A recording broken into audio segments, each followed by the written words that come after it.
السلام علیکم۔ آج ہم بات کریں گے کہ کیا فلسطین پر مکمل قبضہ ہو چکا ہے اسرائیل کا، کیا بیت المقدس مکمل طور پر فتح کر لیا گیا ہے، اور آج کی صورتحال کیا ہے، آج کتنی ہلاکتیں ہوئی ہیں اور غزہ میں کیا صورتحال ہے۔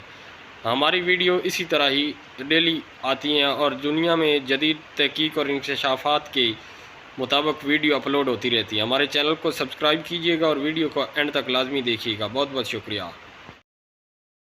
یافا اسکول جو کہ غزہ سٹی کے مشرقی شمال علاقے طوفہ میں واقع ہے، اقوام متحدہ کی ریلیف ایجنسی کے تحت چلنے والا ایک اسکول ہے۔ حالیہ اسرائیلی بمباری اور زمینی آپریشن کے دوران یہ اسکول بے گھر فلسطینی خاندانوں کے لیے ایک عارضی پناہ گاہ کے طور پر استعمال ہو رہا تھا۔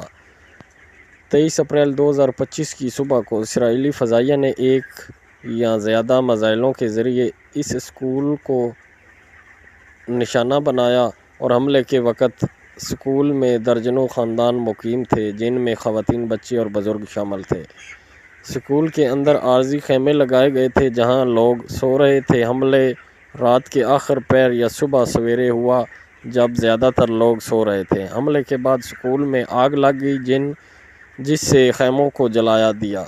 کلاس روزمرہ لادان اور احاطے میں شدید تباہی ہوئی۔ جانی نقصان میں زیادہ 14 سال سے کم عمر کے بچے بھی شامل ہیں۔ درجنوں افراد زخمی ہوئے جن میں کچھ کی حالت نازک ہے۔ متعدد زخمیوں کو الشفا ہسپتال میں منتقل کیا گیا۔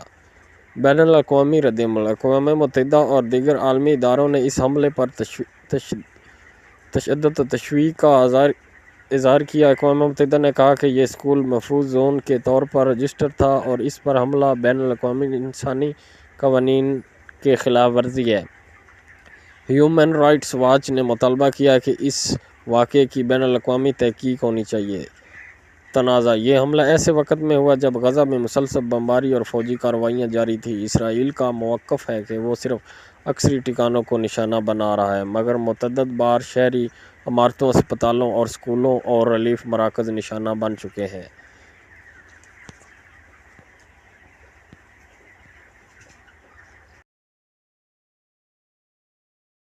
اس کے بعد 23 تاریخ کے دن جیالیہ کے مقام پر بھی اسرائیلی فوج نے ہوائی حملے کیے اور متعدد لوگوں کو زخمی کیا۔ اس طرح ویسٹ بینک کے ایریے میں بھی اسرائیل نے متعدد علاقوں پر قبضہ حاصل کر لیا اور بیت المقدس کے مختلف علاقوں پر بہت زیادہ بمباری کر کے علاقوں کو تہس نہس کیا ہے۔